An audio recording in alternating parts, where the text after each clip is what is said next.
श्री गणेशाय नमः। श्री हरि श्री वामन पुराण 48वां अध्याय। वैन कृत शिव स्तुति एवं स्थाणु तीर्थ का महात्म्य। वैन आदि की सुगति का वर्णन। सनत कुमार ने कहा, इसके बाद किसी प्रकार की भी युक्ति के अभिप्राय को भली भांति जानने वाले तीनों लोकों के स्वामी भगवान शंकर ने उस वैन को आश्वासन देने वाला उत्तम वचन कहा। राजन सुवर्त, इस तुम्हारी स्तुति से मैं संतुष्ट हूँ। इस विषय में अधिक कहने से क्या लाभ। तुम मेरे निकट में ही सदा निवास करोगे। बहुत दिनों तक निवास करने के बाद तुम फिर देवों को नष्ट करने वाले अंधक नामक असुर होकर मेरे शरीर से उत्पन्न होगे और वेद की निंदा करने से पूर्वकालिक प्रचंड पाप के पुनः हिरण्याक्ष के घर में उत्पन्न होकर बड़े होगे, सयाने होंगे। जब तुम जगत की माता पार्वती की अभिलाषा करोगे, तब मैं शूल द्वारा तुम्हारी देह का हनन करके 10 करोड़ वर्षों तक के लिए तुम्हें पवित्र करूंगा। उसके बाद वहां पाप से रहित होकर पुनः मेरी स्तुति करोगे और तब तुम भृंगी नाम से प्रसिद्ध गणाधिप बनोगे। फिर मेरी सन्निधि में रहकर तुम सिद्धि को प्राप्त करोगे। जो मनुष्य वैन के द्वारा कही हुई इस स्तुति का कीर्तन करेगा या इसे सुनेगा, वह कभी अशुभ अकल्याण को नहीं प्राप्त होगा और दीर्घ आयु प्राप्त करेगा। जैसे सभी देवताओं के भगवान शिव की विशिष्टता है, वैसे ही वैन से निर्मित इस स्तव सभी स्तवों में श्रेष्ठ विशिष्ट है। यह स्तव सभी स्तवों में श्रेष्ठ विशिष्ट है। इसका कीर्तन यश, राज्य, सुख, ऐश्वर्य, धन एवं मान का देने वाला है। विद्या की इच्छा रखने वाले को श्रद्धा रहित यत्न पूर्वक इस स्तुति को सुनना चाहिए। व्याधि से ग्रस्त, दुखित, दीन, चोर या राजा से भयभीत अथवा राज्यकार से अलग किया गया पुरुष इस स्तुति के द्वारा महान भय से मुक्त होकर इसी देह से गणों में श्रेष्ठता प्राप्त करता है एवं निर्मल होकर तेज एवं यश से युक्त होता है। जिस ग्रह में इस स्तव का पाठ होता है, इसमें उसमें राक्षस, पिशाच, भूत या विनायक गण विघ्न नहीं करते।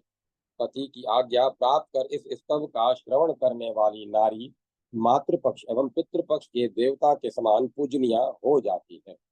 जो मनुष्य समाहित होकर इस दिव्य स्तव को सुनेगा या कीर्तन करेगा, उसके सभी कार्य नित्य सिद्ध होंगे। इस स्तव का कीर्तन करने वाले मनुष्य के मन में चिंतित तथा वचन के द्वारा कथित सभी कार्य संपन्न होते जाएंगे और मानसिक, वाचिक तथा कार्मिक सारे पाप विनिष्ट हो जाएंगे। तुम्हारे मन में जो अभिष्ट हो उस वर को मांग लो, तुम्हारा कल्याण हो। वैन ने कहा, इस लिंग के महात्म्य से, इसके तथा आपके दर्शन से मैं समस्त पापों से निश्चित रूप से छूट गया हूँ। देव, यदि आप मुझ पर प्रसन्न हैं और मुझे वर देना चाहते हैं, तो हे शंकर, अपने इस सेवक पर कृपा करें जो देव द्रव्य का भक्षण करने के कारण कुत्ते की योनि में उत्पन्न हुआ है। पहले इस तीर्थ में स्नान करने के लिए देवों के मना करने पर भी इस कुत्ते के भय से मैंने सरोवर में स्नान किया। इसने मेरा उपकार किया, अतएव मैं इसके लिए वर मांगता हूँ। उस वैन के इस वचन को सुनकर शंकर संतुष्ट होकर बोले, महाबाहु, यह भी मेरी कृपा से निस्संदेह सभी पापों से बिल्कुल छूट जाएगा और शिवलोक को प्राप्त करेगा। इस स्तव को सुनकर मनुष्य सभी पापों से मुक्त हो जाएगा। राजन, इस कुरुक्षेत्र तथा इस सरोवर का महात्म्य और मेरे लिंग की उत्पत्ति का वर्णन सुनने से मनुष्य पापों से बिल्कुल छूट जाता है। सनत कुमार ने कहा, इस प्रकार कहकर समस्त लोकों द्वारा नमस्कृत भगवान सभी लोगों के देखते हुए वहीं अंतर्हित हो गए। वह कुत्ता भी उसी समय पूर्व जन्म का स्मरण करके दिव्य शरीर धारण कर उस राजा के सामने उपस्थित हुआ। उसके बाद वैन का पुत्र पृथु स्नान करके पितृ दर्शन की अभिलाषा से स्थाणु तीर्थ में आने पर कुटी को सूनी देख चिंतित हो गया। वैन उसे देखकर बड़ी प्रसन्नता पूर्वक बोला, वत्स, तुमने नर्क सागर में जाने से मेरी रक्षा कर ली, अतः तुम सत्पुत्र सिद्ध हुए।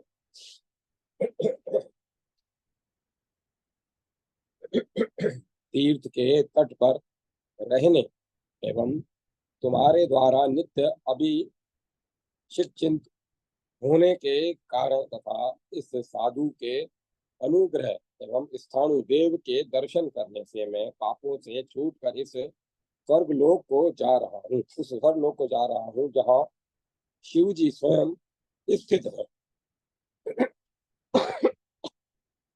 राजा पृथु से ऐसा कहने के पश्चात उस पुत्र द्वारा पाप निर्मुक्त कारित वैन ने स्थाणु तीर्थ में महेश्वर को प्रतिष्ठापित करके सिद्धि प्राप्त कर ली।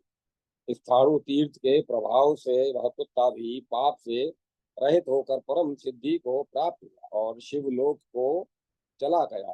राजा पृथु पितृ ऋण से मुक्त हो गया और पृथ्वी का पालन करते हुए उन्होंने धर्म पूर्वक पुत्रों को उत्पन्न करके बाधा रहित होकर यज्ञ अनुष्ठान किया। उन्होंने ब्राह्मणों को मनोअभिलक्षित पदार्थों का दान दिया तथा भांति भांति के भोगों का उपभोग किया। मित्रों को भी ऋण से मुक्त तथा स्त्रियों के मनोरथों को संतुष्टि प्रदान करने के पश्चात पुत्र को राज्य पर अभिषिक्त कर पृथु राजा कुरुक्षेत्र में चले गए। वहां घोर तपस्या तथा शंकर का पूजन करके अपनी इच्छा से शरीर का त्याग कर उन्होंने परम पद को प्राप्त किया। जो मनुष्य स्थाणु तीर्थ के इस प्रभाव को सुनेगा या वह सभी पापों से छूट जाएगा और परम गति को प्राप्त करेगा। इस प्रकार श्री वामन पुराण में 48वां अध्याय समाप्त हुआ। जय माता सरस्वती। जय माता सरस्वती। 49वां अध्याय चार मुखों की उत्पत्ति कथा, ब्रह्मकृत शिव की स्तुति और स्थाणु तीर्थ का महात्म्य। मार्कंडेय जी ने कहा, निष्पाप चार मुखों और ब्रह्मशरों की उत्पत्ति को विस्तार पूर्वक सुनने की मेरी इच्छा हो रही है, अतः आप उसे सुनाने की कृपा करें। सनत कुमार बोले, अनघ, सृष्टि की कामना करने वाले एवं कमल से उत्पन्न होने वाले ब्रह्मा का जो वृतांत है उसे मैं तुमसे पूर्णतः कहता हूँ, सुनो। लोक पितामह भगवान ब्रह्मा ने उत्पन्न होते ही पहले अचर और चर रूप संपूर्ण भूतों की रचना की। पुनः उनके सृष्टि की चिंता करने पर एक नीले कमल दल के समान श्याम पतले मध्य भाग वाली सुलोचना मनोमोहिनी कन्या उत्पन्न हुई। उस मनोहर कन्या को देखकर ब्रह्मा ने उसे संतानोत्पत्ति हेतु बुलाया। बस उस महान पाप से ब्रह्मा का मस्तक गिर गया।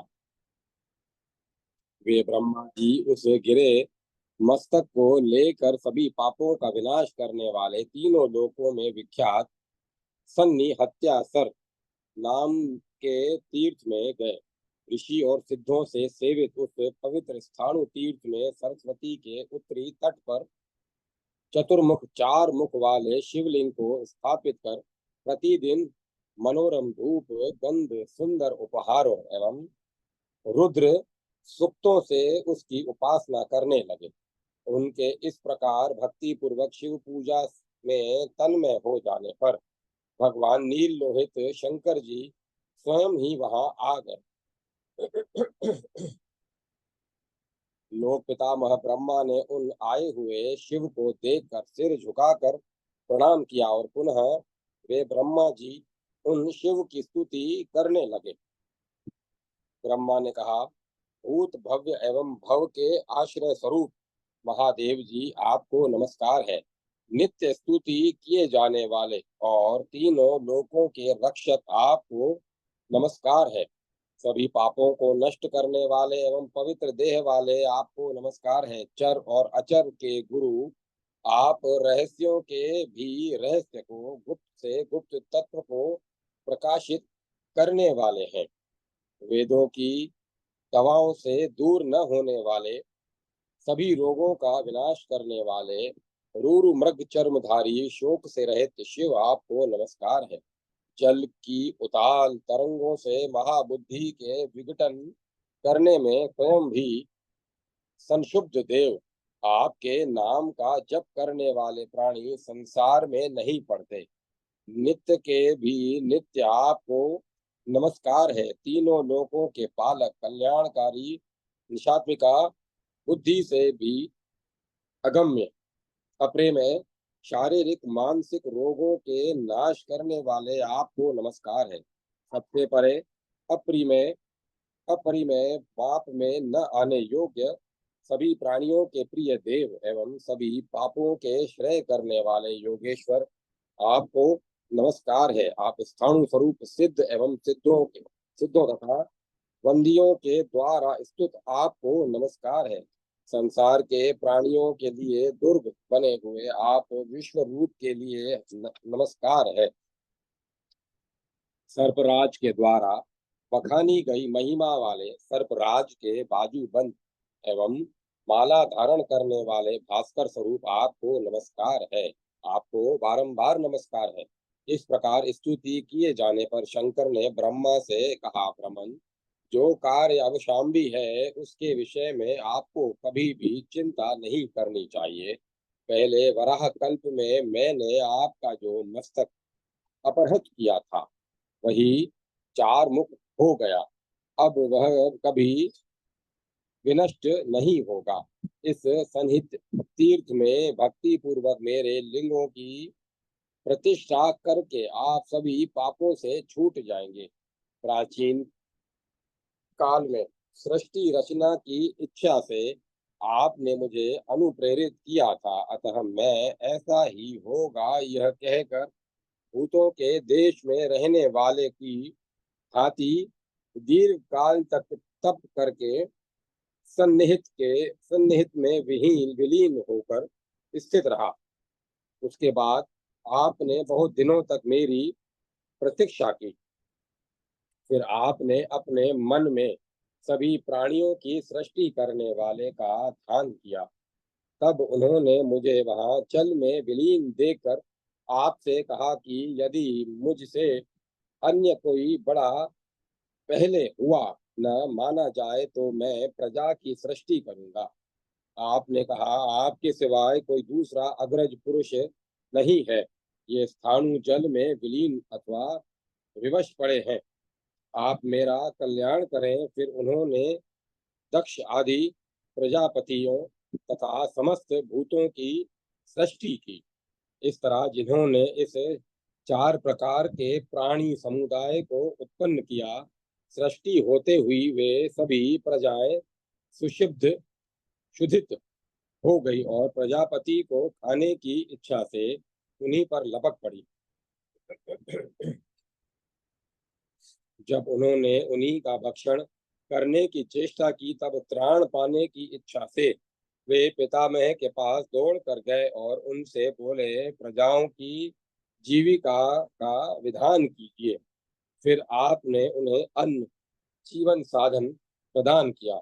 अचल प्राणियों की औषधियां और निर्बल जल प्राणी शक्तिशाली प्राणियों के अन्न प्राणान शक्ति बने। इस प्रकार जीवन निर्वाह के लिए प्राणान शक्ति का विधान हुआ। फिर सभी प्रजाएं अपने स्थान को लौट गई। फिर तो वे सब परस्पर प्रेम पूर्वक रहकर बढ़ने लगे। प्राणी समुदाय के बढ़ने एवं लोक के गुरु आपके हर्षित होने पर मैंने उस जल से निकलकर प्रजा को देखा। उसके बाद अपने तेज से उत्पन्न हुई उन प्रजाओं को देखकर भारी क्रोध से भरकर मैंने लिंग को उखाड़ कर फेंक दिया।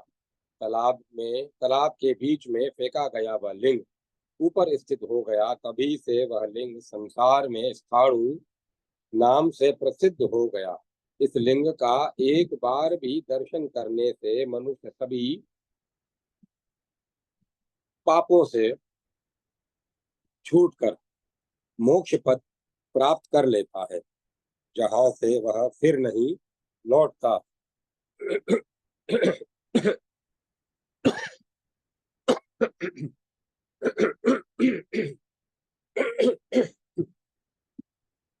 कृष्णाष्टमी के दिन मन को शांत समाहित कर इस तीर्थ में निवास करने वाला व्यक्ति अगम्यागमन से होने वाले सभी पापों से छूट जाता है। ऐसा कहकर भगवान महादेव वहीं अंतर्हित हो गए। पापों के शोधन हो जाने के कारण ब्रह्मा ने भी चतुर्मुख महादेव का पूजन कर तालाब के बीच में देवादिदेव शिव के लिंगों की सृष्टि की। पहले तो उन्होंने हरि की बगल में ब्रह्म सर को स्थापित किया और दूसरा अपने आश्रम ब्रह्म सदन का निर्माण किया। उसी की पूर्व दिशा में ब्रह्मा ने तृतीय लिंग को एवं सरस्वती नदी के तट पर चतुर्थ लिंग को प्रतिष्ठित किया। जो प्राणी उपवास व्रत पूर्वक इन पवित्र और पाप नाशक ब्रह्म तीर्थ का दर्शन करते हैं, वे परम गति को प्राप्त करते हैं। सतयुग में हरि की बगल में, त्रेता में ब्रह्मा के आश्रम में, द्वापर में उसके पूर्व और कली में सरस्वती के तट पर स्थित लिंगों का भक्ति पूर्वक पूजन एवं दर्शन करने से मनुष्य सभी पापों से छूटकर परम गति को प्राप्त करते हैं। सृष्टि करने के समय सरस्वती के उत्तरी तट पर भगवान ब्रह्मा ने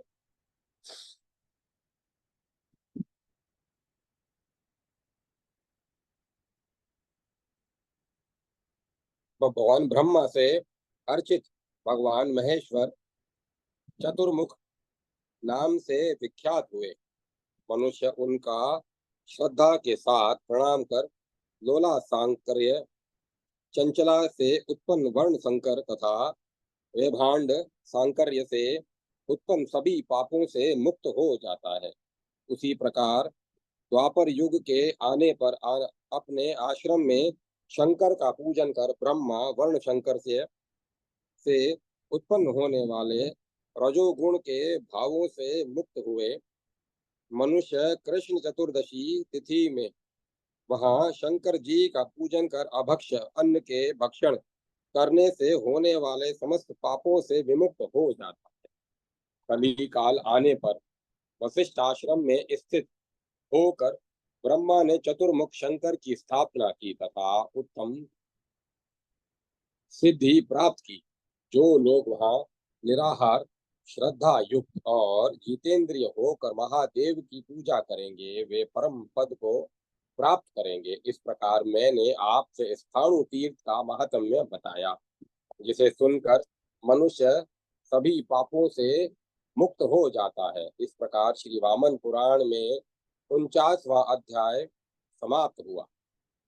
जय माता सरस्वती। जय मां सरस्वती।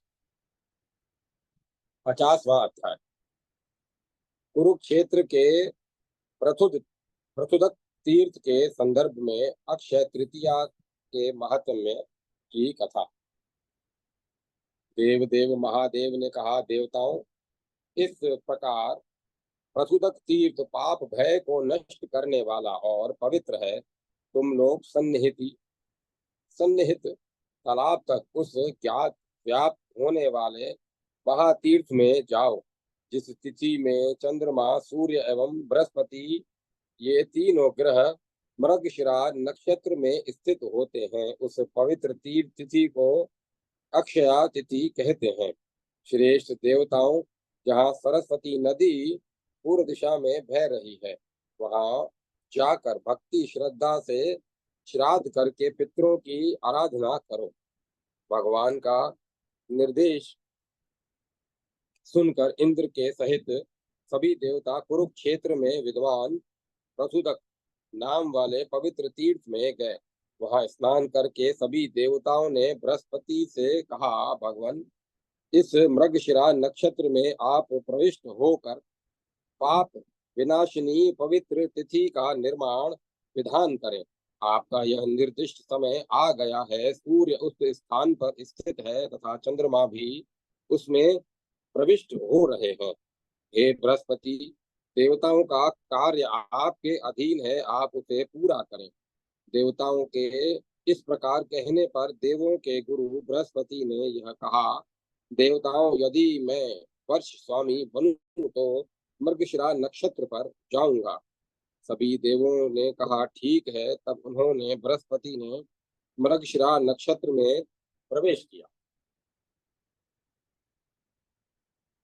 आषाढ़ महीने के मृगशिरा नक्षत्र में चंद्रक्षय अमावस्या तिथि के आ जाने पर इंद्र ने प्रसन्न होकर कुरुक्षेत्र में भक्ति के साथ पितरों को तिल और मधु से मिला हुआ हविषान का पिंड प्रदान किया। तब पितरों ने देवों को अपनी मैना नाम की कन्या दी।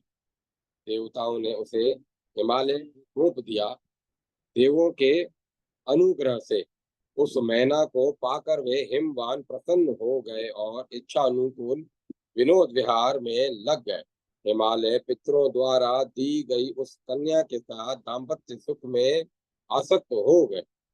फिर उस मैना ने भी सुर नारियों के समान अत्यंत रूपवती 3 कन्याओं को उत्पन्न किया।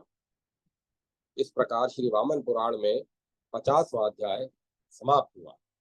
जय माता सरस्वती। जय माता सरस्वती। 51वां अध्याय। मैना की 3 कन्याओं का जन्म, कुटिला और रागिणी को शाप, उमा की तपस्या, शिव द्वारा उमा की परीक्षा एवं मंदराचल पर गमन। पुलस्त जी बोले, मैना को रूप और गुणों से संपन्न 3 कन्याएं उत्पन्न हुई और चौथा सुनाभ नाम से विख्यात पुत्र उत्पन्न हुआ। मुने, मैना की जेठी कन्या रागिणी नाम की थी, जो लाल अंगों तथा लाल आंखों वाली थी। वह लाल वस्त्रों से सुशोभित रहती थी। दूसरी कुटिला नाम की कन्या थी, जो सुंदर शरीर वाली, कमल दल नयना, नीले एवं घुंघराले बालों वाली थी तथा उज्जवल माला और उज्जवल वस्त्र धारण किए रहती थी। मैना की तीसरी कन्या का नाम काली, उसका रंग नीले अंजन के ढेर के समान और आंखें नीले कमल के जैसी थी। वह अत्यंत सुंदर थी। मुने, वे तीनों कन्याएं जन्म से 6 वर्ष के बाद तपस्या करने चली गई। देवताओं ने उन सुंदरी कन्याओं को देखा। फिर आदित्य तथा वसुगण चंद्रमा के किरणों के समान कांति वाली तपस्विनी मध्यमा कन्या कुटिला को ब्रह्म लोक में ले गए। उसके बाद सभी देवताओं ने ब्रह्मा से कहा कि ब्रह्मन, आप बतलाएं कि क्या यह कन्या महिषासुर को मारने वाले पुत्र को जनेगी। तब सुरपति ने कहा, यह बेचारी तपस्विनी शिव का तेज धारण करने में समर्थ नहीं है, इसे छोड़ दो। नारद उसके बाद कुपित होकर कुटिला ने ब्रह्मा से कहा, भगवान शंकर के दुर्धरणीय तेज को जैसे धारण कर सकूं, मैं वैसा उपाय करूंगी। स्तंभ, आप सुने। कठिनतर तपस्या से जनार्दन भगवान की उत्तम उपासना करके मैं उसके तेज को वैसे ही धारण करूंगी, जिससे शंकर का सिर नत कर दूं। पितामह देव, मैंने जो कहा है वह सत्य है, मैं वैसा ही करूंगी। पुलस्त जी बोले, महामुने, उसके बाद आदि करता तब सबसे उपास्य पितामह भगवान ब्रह्मा ने उग्र स्वभाव वाली कुटिला से कुपित होकर कहा। ब्रह्मा ने कहा, पापिनी कुटिले, जिस कारण तुमने मेरे वचन को सहन नहीं किया, उसी कारण मेरे शाप से तुम निर्दग्ध होकर पूर्णतः जलमयी हो जाओगी। मुने, इस प्रकार ब्रह्मा ने ब्रह्मा से अभिषिक्त हिमालय पुत्री कुटिला जलमयी होकर अपने वेग से ब्रह्मलोक को जल से अपलावित करने लगी। पितामह ने उसके उमड़ कर बहते हुए जल की धारा को देखकर ऋक, साम, अथर्व और यज की स्तुतियों का यजुष की स्तुतियों का पाठ करके उसे स्तुति द्वारा दृढ़ता पूर्वक बांध लिया। ब्रह्मन जलमयी उस पर्वत पुत्री ब्रह्मा की विमल जटाओं को भिगोती हुई वहीं बद्ध अवरुद्ध हो गई। जो रागवती रागणी नाम वाली थी, उसे देवता गण स्वर्ग में ले गए और उन्होंने ब्रह्मा को उसे समर्पित कर दिया। उससे ही ब्रह्मा ने उसी प्रकार कहा। उसने भी क्रुद्ध होकर कहा, मैं निश्चय ही ऐसी कठिन तपस्या करूंगी जिससे मेरे नाम से संबद्ध पुत्र महेश को मारने वाला होगा। ब्रह्मा ने उसे भी शाप दिया, पापे, देवों से भी तुम अनुपेक्ष्य मेरे वचनों को अहंकार वश न मानने से तुम संध्या हो जाओगी। मुनि श्रेष्ठ, उसके बाद वह शैल तनया रागवती भी संध्या हो गई और स्वस्थ शरीर धारण कर कृतिका योग की प्रतीक्षा करने लगी। इस प्रकार दो कन्याओं को चली गई जानकर तपस्विनी मैना ने तृतीय कन्या काली को तपस्या करने से रोका। उसने ऊ माँ ऐसा कहा। पितरों की पुत्री कल्याणमयी माता मैना ने कन्या का वही दो अक्षरों से संयुक्त उमा न यह नाम रखा। उमा भी तपोवन में चली गई। उसके बाद उसने वन में शूलपाणी वृषभ ध्वज रुद्र का ध्यान कर कठिन तपस्या की। फिर देवताओं के ब्रह्मा ने देवताओं से कहा, देवताओं, तुम लोग हिमालय पर तप तुम लोग हिमालय पर तप करती हुई हिमालय की पुत्री काली के पास जाओ और उसे यहाँ लिवा लाओ। उसके बाद देवगण हिमालय पर आए और उन लोगों ने शैल नंदिनी को देखा, परंतु उसके तेज से व्याग्र व्याकुल हो जाने के कारण वे उसके निकट न जा सके।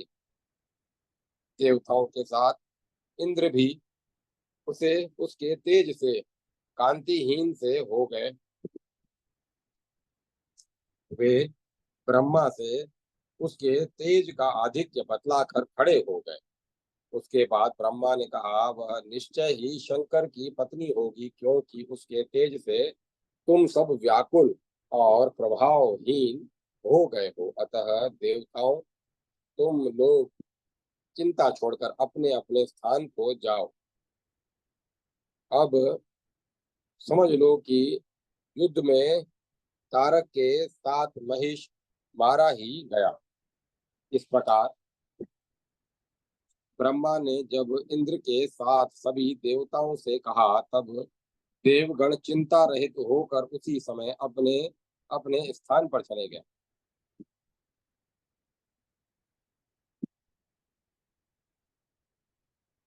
फिर पत्नी सहित पर्वतराज हिमवान तपश्चर्या में लगी हुई उमा को भी उस तपश्चर्या से हटाकर उसे घर ले आए। महाज्ञानी महादेव भी निराश्रय नाम के उस कठिन रुद्र व्रत का आश्रय लेकर मेरु आदि बड़े बड़े पर्वतों पर भ्रमण करने लगे।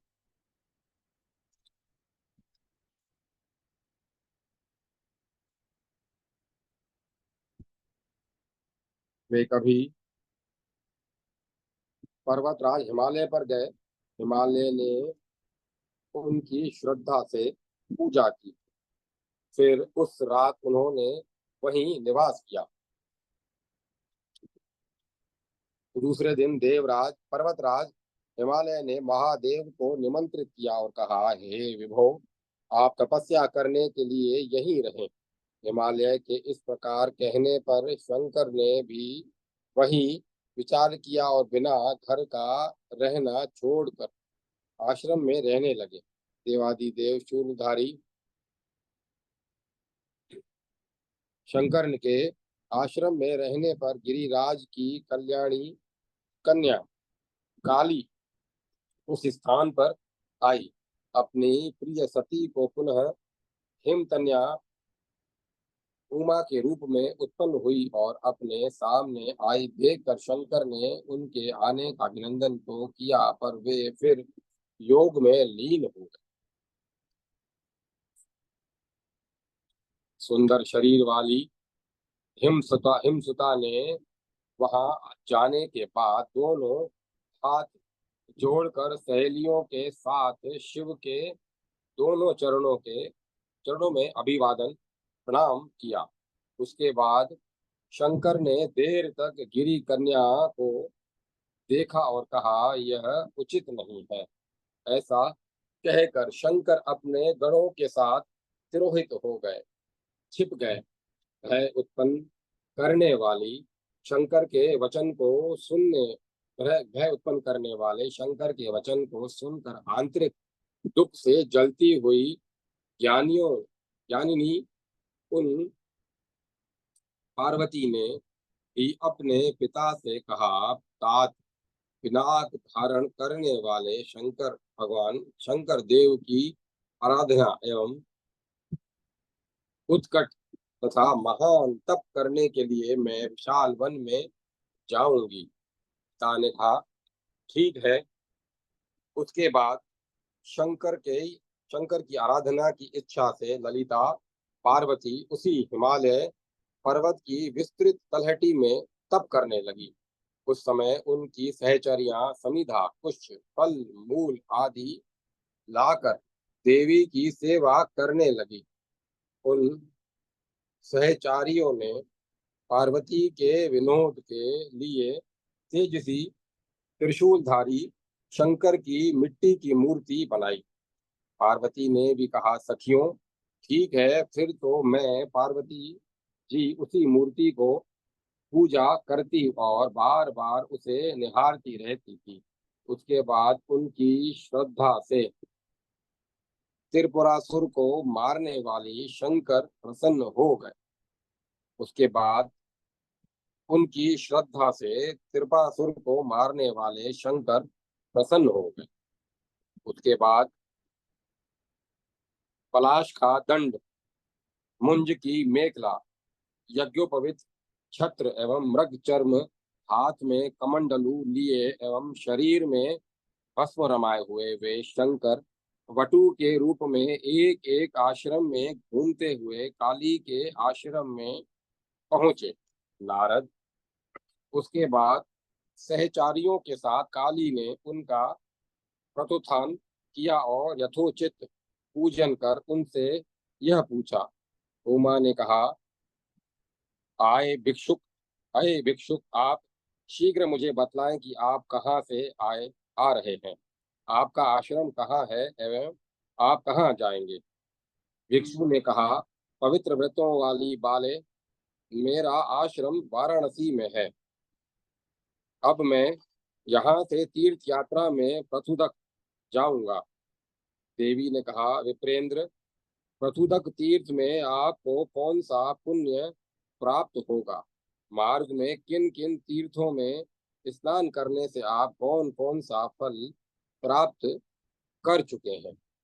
भिक्षुक ने कहा, त्रिशोधरी, मैंने पहले प्रयाग में स्नान किया। उसके बाद उपजाम्र, जयंत, चंडिकेश्वर, बंधु वृंद, करकंद, कनखल तीर्थ, सरस्वती, अग्निकुंड, भद्रा, त्रिविष्टप, कोनट कोनट कोटि तीर्थ और कुब्जक में निष्काम भाव से स्नान कर मैं तुम्हारे आश्रम में आया हूँ। यहाँ पर स्थित रहने वाली तुमसे वार्ता करने के बाद मैं प्रतुदक तीर्थ में जाऊंगा। मैं तुमसे जो कुछ पूछता हूँ उस पर क्रोध न करना। कृशोधरी, मैं बचपन से भी शरीर को संयत कर तपस्या से जो अपने को सुखा रहा हूँ वह तो ब्राह्मणों के लिए प्रशंसनीय है, परंतु भीरु, तुम इस पृथक प्रथम अवस्था में ही क्यों उग्र तप कर रही हो, उसमें मुझे शंका हो रही है। आई स्थिर यौवने, आई विलासिनी, प्रथम अवस्था में स्त्रियां पति के साथ सुंदर भोगों का भोग करती हैं। पर्वत पुत्री, चर और अचर सभी प्राणी तपस्या से संसार में रूप, उत्तम कुल और संपत्ति चाहते हैं। सो तो तुम्हें अधिक से अधिक मात्रा में उपलब्ध है। फिर फिर सौंदर्य साधनों को छोड़कर तुमने जटा क्यों धारण कर ली है? तुमने रेशमी वस्त्र छोड़कर वल्कल क्यों पहन लिए हैं? पुलस्त जी बोले, नारद जी, उसके बाद तपस्या में बड़ी हुई पार्वती की सोमप्रभा नाम की सहचरी ने उन भिक्षु से वास्तु स्थिति कही। सोमप्रभा ने कहा, द्विज श्रेष्ठ पार्वती जिस हेतु से तपस्या कर रही है उसे सुनिए। ये काली तपस्या के बल से शिव को अपना पति बनाना चाहती है। पुलस्त जी बोले, सोमप्रभा की बात सुनकर भिक्षु ने सिर हिलाते हुए बड़े जोर से हंसकर यह वचन कहा। भिक्षुक ने कहा, पार्वती, मैं तुमसे एक बात पूछता हूँ, तुमको यह बुद्धि किसने दी? पल्लव के सदृश तुम्हारा कोमल कर शंकर के सर्पयुक्त हाथ से कैसे मिलेगा? कहाँ तुम सुंदर वस्त्र धारण करने वाली और कहाँ व्याघ्र चर्म धारण करने वाले ये रुद्र? कहाँ तुम चंदन से चर्चित और कहाँ भस्म से भूषित शंकर? अतः मुझे यह मेल अनुरूप नहीं प्रतीत होता। तो पुलस्त जी बोले, विप्रेंद्र, भिक्षुक के इस प्रकार कहने पर पार्वती ने उससे कहा, भिक्षुक, तुम ऐसी बात मत बोलो। शंकर सब गुणों में श्रेष्ठ है। वे देवेश चाहे मंगल मूर्ति हो या भयंकर रूप, धनी हो या निर्धन तथा अमंगलकार ही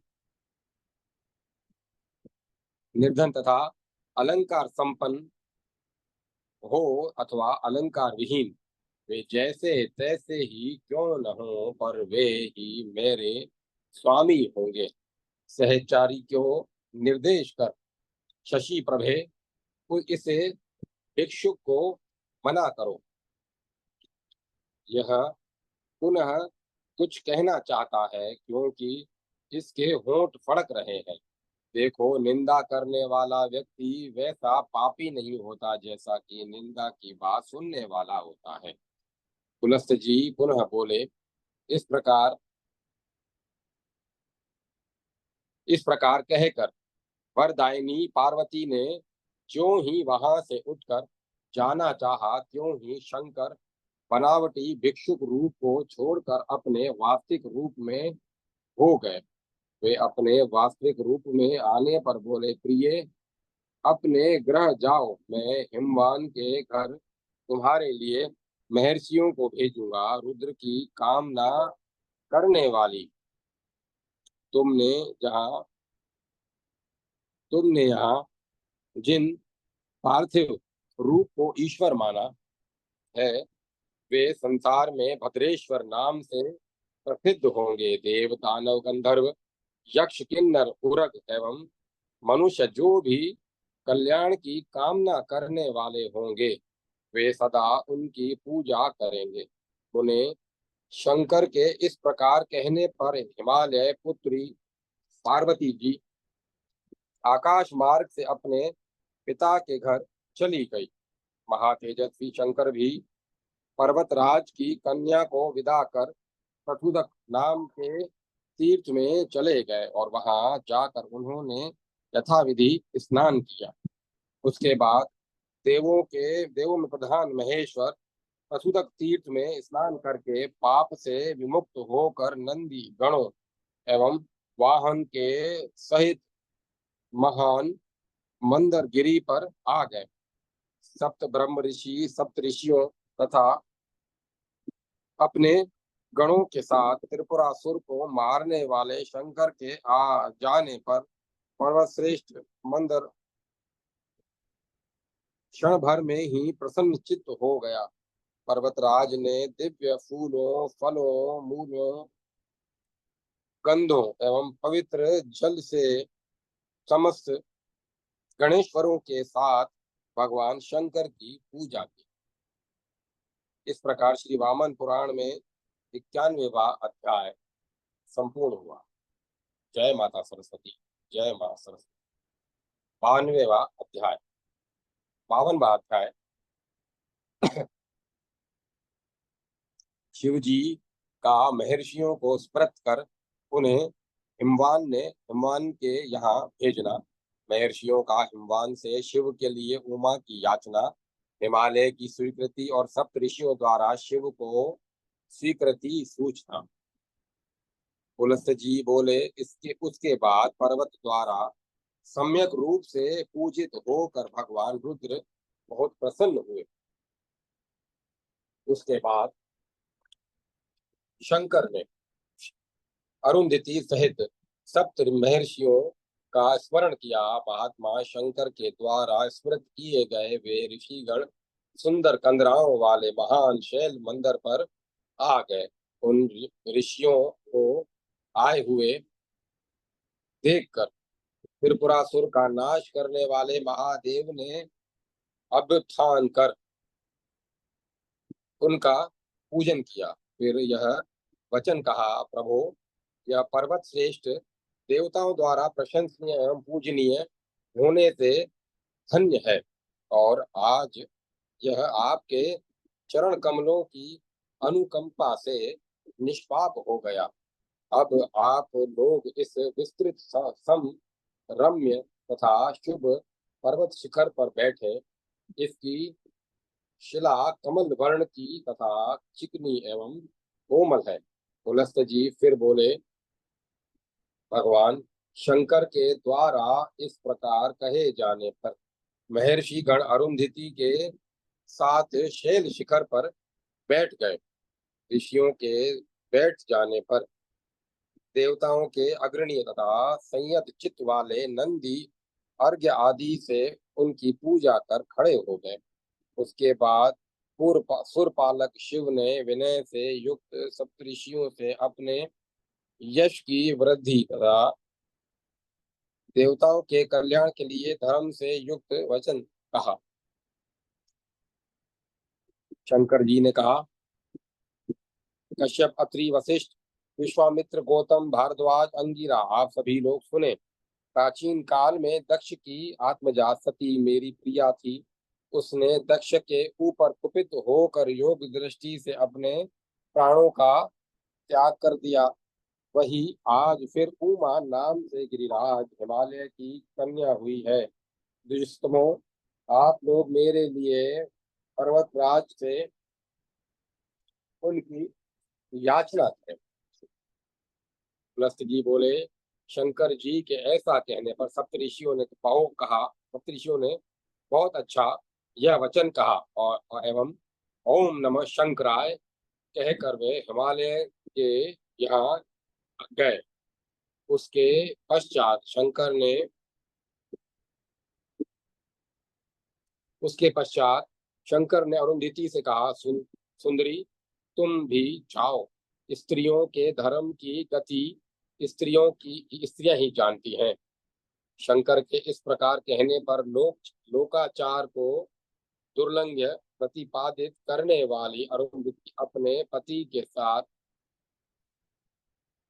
नमस्ते रुद्र ऐसा कहकर हिमालय पर गई। उन लोगों ने औषधियों से भरे हिमालय की चोटी पर जाकर सुरपुरी के समान हिमालय की पुरी को देखा।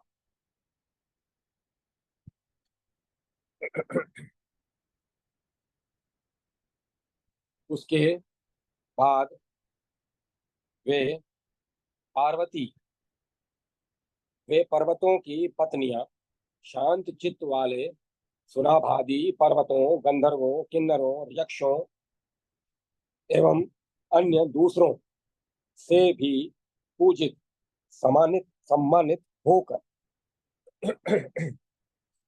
स्वर्ग की भांति प्रकाशमान हिमालय के सुंदर भवन में प्रविष्ट हुए। फिर तपस्या करने से निष्पाप हुए वे सभी महात्मा महाद्वार पर जाकर द्वारपाल के निकट रुक गए। उसके बाद द्वार पर स्थित गंधमादन पर्वत पद्मराग के बने विशाल दंड को हाथ में धारण किए हुए शीघ्र उनके पास गया। उसके बाद मुनियों ने उससे कहा, द्वारपाल, तुम श्रीमान शैलपति के से जाकर यह शुभ समाचार निवेदित करो कि हम सब विशेष कार्य के लिए यहाँ आए हैं। ऋषियों के ऐसा कहने पर शैलेंद्र गंधमादन पर्वतों से घिरे हुए शैलराज के पास गया और पृथ्वी पर घुटनों के बल बैठ गया। फिर दंड को कांख में दबाकर एवं दोनों हाथ मुख के निकट ले जाकर उसने यह वचन कहा। गंधमादन ने कहा, शैलराज, ये ऋषि गण किसी कार्य की याचना के हेतु आपसे भेंट करने की इच्छा वाले होकर आए हैं और द्वार पर स्थित है। पुलस्त जी बोले, द्वारपाल की बात सुनने के बाद पर्वतराज उठकर स्वयं उत्तम अर्घ्य लेकर द्वार पर आए। अर्घ्य आदि से उन ऋषियों का अर्चन करने के बाद उन्हें सभा स्थान में लिवा लाए। फिर उनके यथा योग्य आसन ग्रहण कर लेने पर वक्ता के अभिप्राय को स्पष्ट समझने वाले शैलराज ने उन ऋषियों से यह वाक्य कहा। हिमवान ने कहा, ऋषियों, मेरे लिए आप लोगों का यह यहाँ पधारना ऐसा ही है जैसे बिना बादल की वृष्टि तथा बिना फूल के फल का उद्गम। यह अतर्क्य एवं अचिंत्य है। परम पूज्यों, आज से मैं धन्य हो गया। आज ही मैं अनवर्थक शैलराज हुआ। आज ही मेरा शरीर शुद्ध हुआ, क्योंकि आप लोगों ने आज मेरे आंगन को पवित्र किया है। द्विजोतमो, जिस प्रकार सारस्वत तीर्थ का जल पवित्र कर देता है, उसी प्रकार आप लोगों ने चरण रखकर तथा अपनी पवित्र दृष्टि से देखकर हमें पवित्र कर दिया। ब्राह्मणों, मैं आप लोगों का दास हूँ। इस समय मैं पुण्यवान हुआ हूँ। जिस उद्देश्य से आप लोग अर्थी याचना करने वाले हुए हैं, उसके लिए मुझे आज्ञा दे महर्षियों। मैं स्त्री, पुत्र, नाती और भृत्यों के साथ आपका आज्ञाकारी सेवक हूँ, अतः आदेश दीजिए। पुलस्त जी बोले, गिरिराज की बात सुनकर प्रशस्त व्रती ऋषियों ने वृद्ध अंगिरा मुनि से कहा, मुने, आप हिमवान को कार्य का निवेदन करें। इस प्रकार कश्यप आदि ऋषियों से प्रेरणा प्राप्त कर अंगिरा मुनि उन गिरिराज हिमालय से उनके अनुरोध के उत्तर में यह श्रेष्ठ वचन बोले। अंगिरा ने कहा, पर्वतराज, हम लोग अरुंधति के साथ आपके घर जिस कार्य के लिए आए हैं उसे आप सुने। गिरीश्वर, जिन महात्मा सर्वात्मा दक्ष यज्ञ के विनाश शूलधारी सर्व त्रिनेत्र रश्वाहन जुमेत केतु जिमुत केतु शत्रुहन यज्ञ भोक्ता स्वयं प्रभु शंकर ईश्वर को कुछ लोग शिव, स्थाणु, भवहर, भीम, उग्र, महेशान, महादेव एवं पशुपति कहते हैं, उन्होंने ही हम लोगों को आपके पास भेजा है। बात यह है कि आपकी यह काली कन्या समस्त लोकों में सुंदर है। इसके लिए देवेश भगवान शंकर प्रार्थना कर रहे हैं। आपको उन्हें उनका उसका दान दे देना चाहिए। गिरीस्तम वही पिता धन्य है जिसकी पुत्री रूपवान, निष्कलंक, कुलीन और श्रीमान शुभपति को प्राप्त करती है। शैल, ये देवी चार प्रकार के जितने जड़ जंगम प्राणी हैं उनकी माता हो जाती है, क्योंकि शंकर जी सबके पिता कहे गए हैं। हम सबका निवेदन है कि समस्त देवता शंकर को प्रणाम कर तुम्हारी पुत्री को भी प्रणाम करें, इसीलिए इसे समर्पित कर दे। और इस प्रकार आप अपने शत्रुओं के सिर पर अपना भस्म युक्त चरण रखें, शत्रुओं को विजित करें। हम लोग याचना करने वाले हैं। शंकर वर हैं, आप दाता हैं और समस्त संचार की जननी उमा वधु है। आपको मैं कल्याणकारी जचे आपको जो कल्याणकारी जचे उसे करें। पुलस्त जी बोले, अंगिरा की वह वाणी सुनकर काली ने लज्जा से अपना मुख नीचे झुका लिया। सहसा वे प्रसन्न होकर पुनः उदास हो गई। उसके बाद गिरिजा ने गंधमादन पर्वत से कहा, गंधमादन गंधमादन, जाओ सभी पर्वतों को आने के लिए आमंत्रित कराओ। उसके पश्चात वेगशाली पर्वत गंधमादन ने चारों ओर शीघ्रता पूर्वक घर घर जाकर मेरु आदि सभी श्रेष्ठ पर्वतों को आने के लिए निमंत्रण दे दिया। वे सभी पर्वत भी कार्य की महत्ता समझकर शीघ्रता से आ गए और स्वर्ण में आसनों पर उत्सुकता पूर्वक बैठ गए। उदय, हेमकुट, रम्यक, मंदर, उदालक, वारों, हराहर, गरुड़ासन,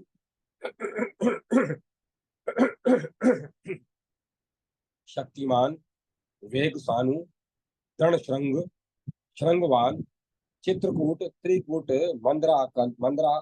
मंदरकाचल, विंध्य, मलय, पारियात्र, दुर्धर, कैलाश, महेंद्र, निषद, अजन, ये सभी प्रमुख पर्वत तथा छोटे छोटे अन्य पर्वत कुल ऋषियों को प्रणाम कर सभा में बैठ गए। उसके पश्चात उन गिरीश ने अपनी भार्या मैना को बुलाया। वे कल्याणी भामिनी अपने पुत्र के साथ आई और तब उस साध्वी ने ऋषियों के चरणों में प्रणाम किया एवं समस्त ज्ञातियों से अनुज्ञा लेकर वे पुत्र के साथ बैठ गई। नारद जी उसके बाद सभी पर्वतों के भी बैठ जाने पर उनकी अनुमति लेकर युक्ति के अभिप्राय के विज्ञाता महाशैल ने मधुर वचन कहा। हिमवान ने निवेदन किया, उपस्थित सज्जनों, ये पुण्यात्मा सप्तऋषि भगवान शंकर के लिए मेरी कन्या की याचना कर रहे हैं। शंकर के लिए कन्या देने का प्रस्ताव है, यही आप लोगों से निवेदन करना है। आप लोग ही मेरे ज्ञाति बंधु हैं, अतः अपनी बुद्धि के अनुसार परामर्श दें। आपके मत का उल्लंघन कर मैं कन्या का दान नहीं करूंगा, अतः आप लोग उचित परामर्श दें। पुलस्त जी बोले, हिमवान के प्रस्ताव की बात सुनकर मेरु आदि सभी श्रेष्ठ गिरिवरों ने अपने अपने आसन पर आसीन होते हुए ही कहा, गिरिराज, याचना करने वाले सप्तऋषि हैं और त्रिपुरासुर का वध करने वाले शंकर पर हैं। शैलराज, इस काली को आप उनके लिए प्रदान करें। जमाता हम लोगों के मन पसंद है। उसके बाद मैना ने अपने पति से कहा, शैलेंद्र, मेरी बात सुनिए। पितरों की आराधना करने के बाद उन देवों ने इस कन्या को मुझे इसीलिए दिया था कि भूतपति शिव द्वारा इससे जो पुत्र उत्पन्न होगा वह दैत्येंद्र महेश एवं तारक का वध करेगा। मैना तथा पर्वतों के इस प्रकार कहने पर हिमवान ने अपनी कन्या से कहा, पुत्री, अब मैंने तुझे शंकर को दे दिया। फिर उन्होंने महर्षि से कहा, हे तपोधनो, यह मेरी पुत्री तथा शंकर की वधू काली भक्ति सहित विनम्र भाव से आप लोगों को प्रणाम करती है। उसके बाद अरुंधति से ने लज्जित हो रही काली को अपनी गोद में बैठाकर शंकर के प्रेम भरे शुभ नामों के उच्चारण से उसे भली भांति आश्वस्त किया। उसके बाद सप्तऋषियों ने कहा, शैलराज, अब आप जामित्र सप्तम भाव की शुद्धता गुण से संयुक्त मंगलमय पवित्र तिथि को सुनिए। आज के तीसरे दिन चंद्रमा उत्तरा फाल्गुनी नक्षत्र से योग करेगा। उसे मैत्र नामक मुहूर्त कहते हैं। उस तीर्थ में शंकर मंत्र पूर्वक आपकी पुत्री का पाणी ग्रहण करेंगे। आप अनुमति दें, अब हम लोग जा रहे हैं। उसके बाद शैलराज ने उन ऋषि श्रेष्ठों को सुंदर फल मूलों से विधि पूर्वक पूजित कर विदा किया। वे ऋषि भी आकाश मार्ग से अत्यंत वेग से मंदरगिरी पर आ गए और शंकर को प्रणाम किया।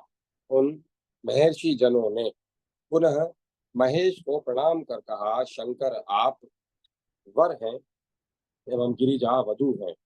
ब्रह्मा के साथ तीनों लोग आप धनवाहन शिव आप धनवाहन शिव का इस रूप से में दर्शन करेंगे, ऐसी सबकी लालसा है।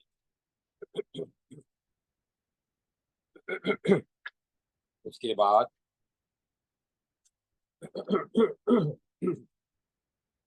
उसके बाद शंकर ने प्रसन्न होकर क्रमानुसार अरुंधति के साथ सप्त ऋषियों का विधि पूर्वक पूजन सत्कार किया। शिव द्वारा भली भांति पूजित होकर वे सभी ऋषि देवों से मंत्रणा करने के लिए चले गए। फिर ब्रह्मा, विष्णु, इंद्र एवं सूर्य आदि देवता भी शिव का दर्शन करने आ गए। शिव जी दर्शन करने आ गए शिव का दर्शन करने आ गए। पुलस्त्य जी कहते हैं, महर्षि, वहां जाकर शंकर को प्रणाम करने के बाद वे लोग शंकर के गृह में प्रविष्ट हुए। उन्होंने नंदी आदि का स्मरण किया। फलतः वे सभी आकर शंकर को प्रणाम करने के बाद बैठ गए। देवों एवं गणों से घिरे खुली जटा वाले वे शंकर जी वन में सजर्य और कदम्ब के मध्य प्रौरह प्रौहर प्रौहर युक्त बरोह वाले वट वृक्ष के समान सुशोभित हो रहे थे। इस प्रकार श्री वामन पुराण में 52वां अध्याय समाप्त हुआ। जय माता सरस्वती। जय माता सरस्वती। 53वां अध्याय। हिमालय पुत्री उमा का भगवान शिव के साथ विवाह और बालखिल्यों की उत्पत्ति। पुलस्त्य जी बोले, नंदी ने आए हुए सभी देवताओं को देखकर शंकर को बताया। शंकर ने उठकर भक्ति पूर्वक विष्णु का गाढ़ आलिंगन किया। उन शंकर ने ब्रह्मा को सिर से झुककर प्रणाम किया और इंद्र से कुशल समाचार पूछा तथा अन्य देवों की ओर देखकर उनका उद्धार किया। वीरभद्र आदि शिव और पाशुपत गण जयदेव कहते हुए मंदराचल में प्रविष्ट हुए। उसके बाद भगवान शिव विवाहित विधि संपन्न करने के लिए देवताओं के साथ महान कैलाश पर्वत पर गए।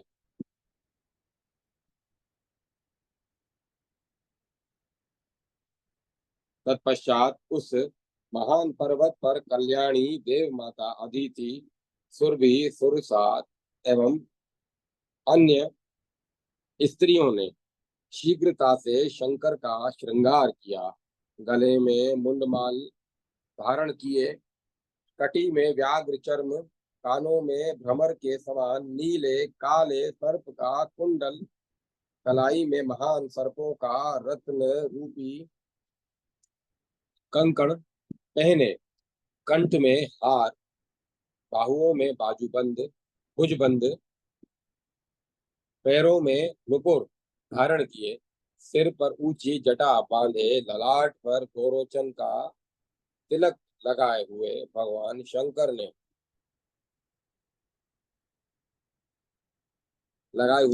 शंकर वृषभ पर विराजमान हुए। शंकर के आगे अपनी सवारियों पर बैठे उनके गण एवं उनके पीछे अग्नि आदि देवता बारात बारात चले। शंकर की बगल में लक्ष्मी के साथ गरुड़ पर बैठे हुए विष्णु और एवं हंस पर आरूढ़ ब्रह्मा चलने लगे। शची के साथ ऐरावत हस्ती पर चढ़कर सहस्त्र नेत्रधारी इंद्र ने श्वेत वस्त्र के बने विशाल छत्र को धारण किया। एक और नदियों में श्रेष्ठ यमुना कच्छप पर सवार होकर अपने हाथ में उत्तम श्वेत चवर लेकर डुलाने लगी। और दूसरी ओर सरिताओं में श्रेष्ठ सरस्वती भी हाथी पर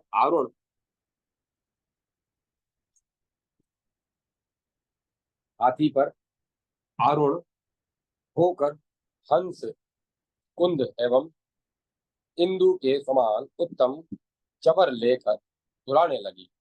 कामचारी 6 ऋतुएं पंचरंगे सुगंधित पुष्पों को लेकर शंकर के साथ चलने लगी। ऐरावत के समान मत वाले हाथी पर चढ़कर प्रचुदक अनुलेपन लेकर चला। तंबरू आदि गंधर्व मधुर स्वर से गाते एवं किन्नर बाजा बजाते हुए शंकर के पीछे पीछे चले। नृत्य करती हुई अप्सराएं तथा शूलपाणी, त्रिलोचन, देवेश की स्तुति करते हुए मुनि और गंधर्व मंगलमयी वर यात्रा में चले। ऋषि स्तंभ 11 कोटि रुद्र, 12 कोटि आदित्य, 8 कोटि वसु, 67 कोटि गण एवं 24 कोटि उदरवरेता ऋषियों ने भी साथ ही प्रस्थान किया। महेश के पीछे यक्ष, किन्नर एवं राक्षसों के अनगिनत झुंड विवाह के लिए उत्साह पूर्वक चले। तत्पश्चात देवेश भगवान शंकर क्षण मात्र में पर्वतराज माल्य पर पहुंच गए। चारों ओर से हाथियों पर बैठे पर्वत उनके पास इकट्ठे हो गए। उसके बाद त्रिलोचन भगवान शंकर ने पर्वतराज को प्रणाम किया। उसके पश्चात अन्य पर्वतों ने भी शिव जी को प्रणाम किया, जिससे वे प्रसन्न हो गए। नंदी द्वारा दिखाए गए मार्ग से देवताओं एवं पार्षदों के साथ वृषकेतु शंकर पर्वतराज के महानपुर में प्रविष्ट हुए। जिमुत केतु शंकर को आया हुआ जानकर नगर की स्त्रियां स्वागत के उल्लास में इतनी विहल हो गई कि अपना काम छोड़कर उन्हें देखने लगी। एक स्त्री एक हाथ में आधी माला और दूसरे हाथ में अपने केशपाश को पकड़े हुए शंकर की ओर दौड़ पड़ी। लाल साबरी नेत्रों वाली अन्य स्त्री एक पैर में महावर लगाकर तथा दूसरे में बिना महावर लगाए शंकर को देखने चली आई। कोई स्त्री शंकर को आया सुनकर एक आंख में अंजन लगाए और दूसरी आंख में अंजन लगाने के लिए अंजन युक्त सलाई लिए दौड़ पड़ी। शंकर के दर्शन की उत्सुकता से दूसरी सुंदरी उन्मत्ता की भांति करधनी के साथ पहने हुए वस्त्र को हाथ में लिए नंगी हो चली। दूसरी कोई महादेव का आना सुनकर स्तन के भार से अलसाई कुशोधरी बाला रोष से अपने यौवन की निंदा करने लगी। इस प्रकार नगर की महिलाओं को शोभित करते हुए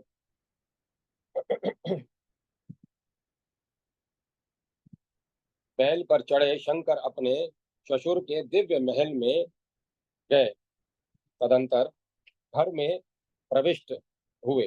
शंभू को देखकर घर में आई हुई स्त्रियां स्पष्ट कहने लगी कि पार्वती द्वारा किया गया कठिन तप सर्वथा उचित है, क्योंकि ये शंकर महान देव हैं। ये वही हैं जिन्होंने कंदर्प नाम के कामदेव के शरीर को भस्म कर दिया। ये ही क्रतुषयी दक्ष यज्ञ विनाशक भगाशी हंता शूलधर एवं पिनाकी है। फिर वे उन्हें बार बार नमन करने लगी। हे शंकर, हे शूलपाणे, हे व्याघ्र चर्म धारिन, हे काल क्षत्रियो, हे महान सर्पों का हार एवं और कुंडल धारण करने वाले पार्वती वल्लभ, आपको बार बार नमस्कार है। इस प्रकार संस्तुत तथा इंद्र के द्वारा धारण किए छत्र से युक्त सिद्धों एवं यक्षों द्वारा वंदनीय सर्प का कंकण पहने सुंदर भस्म रमाए ब्रह्मा को आगे किए हुए एवं विष्णु द्वारा अनुगत शिव मंगलमयी अग्निशुद्धित विवाह मंडप की वेदी पर गए। सहचरों और सप्तऋषियों के साथ त्रिपुरांतक शिव के आ जाने पर हिमवान के घर के लोग काली का श्रृंगार करने में एवं आए हुए पर्वत देवताओं की पूजा और सत्कार करने में व्यस्त हो गए। कन्या के विवाह के उत्साह भरे प्रेमी जन प्राय व्याकुल हो ही जाते हैं। फिर तो पार्वती के दुबले पतले शरीर को स्त्रियों ने उज्जवल रेशमी वस्त्र पहनाकर अलंकृत कर दिया और एवं भाई सुनाभ ने विवाहिक उत्सव के लिए उसे शंकर के पास पहुंचाया। उसके बाद सोने के बने महल के अंदर बने हुए देवगण शंकर और पार्वती की विवाह विधि देखने लगे और महादेव जी ने भी दुबले पतले शरीर वाली पार्वती के साथ जगत पूज्य स्थान को प्राप्त कर लिया। सुंदर पुष्पों वाले वृक्षों से सुशोभित भूमि के घेरे में क्रीड़ा करते हुए शंकर और पार्वती ने एक दूसरे पर सुगंधित जल शिखरों फुहारों और गंध चूर्णों की लगातार वर्षा की। उसके बाद उन दोनों ने क्रीड़ा हेतु एक दूसरे को मुक्ता धाम मोती की मालाओं से आहरण क्रीड़ा करने के बाद सिंदूर की मुट्ठी भर भर कर विवाह स्थल को सिंदूर से रंग दिया।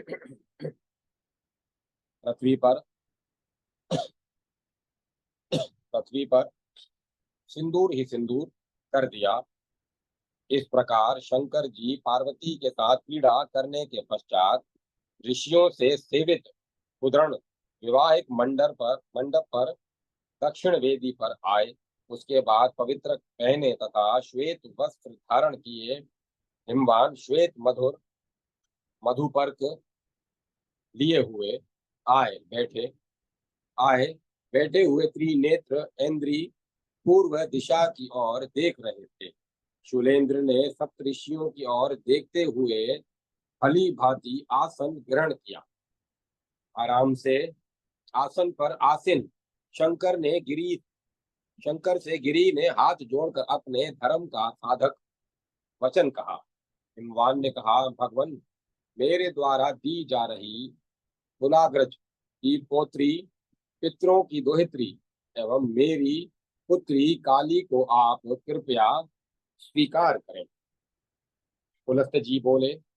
यह कहकर शैलेंद्र ने शंकर के हाथ में पार्वती के हाथ को संयोजित कर उच्च स्वर से यह कहते हुए कि हे भगवान, इसे आप स्वीकार करें, दान दे दिया। शंकर ने कहा, पर्वतराज, मेरे पिता माता दायद यहाँ कोई बांधव नहीं है। मैं गृह विहीन होकर पर्वत की ऊंची चोटी पर रहता हूँ। मैं आपकी पुत्री को अंगीकार करता हूँ।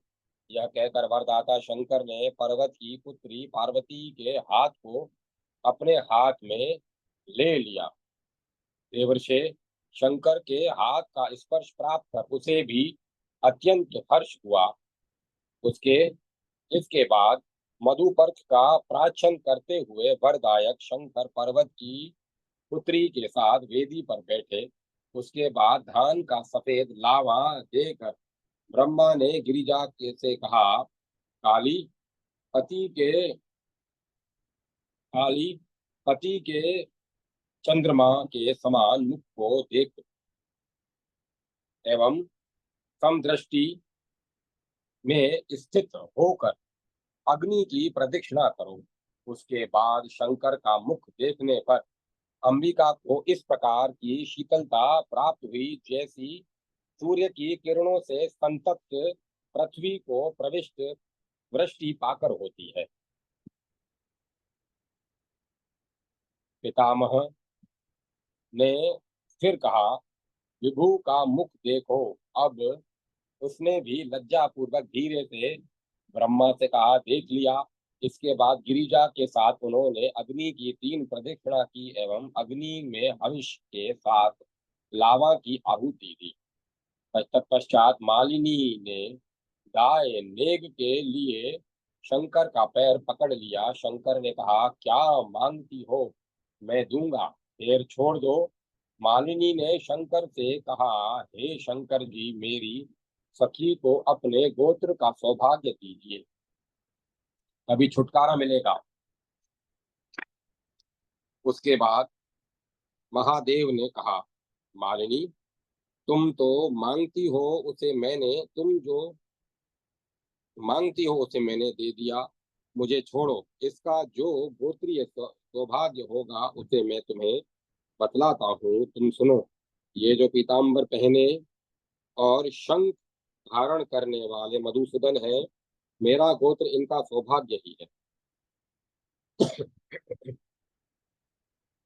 उसे मैंने दे दिया। इस प्रकार शंकर के कहने पर अपने कुल की शोभा सचरित्रता की माला धारण करने वाली मालिनी ने शंकर को छोड़ दिया। जब मालिनी ने शंकर के दोनों चरण पकड़ रखे थे, तब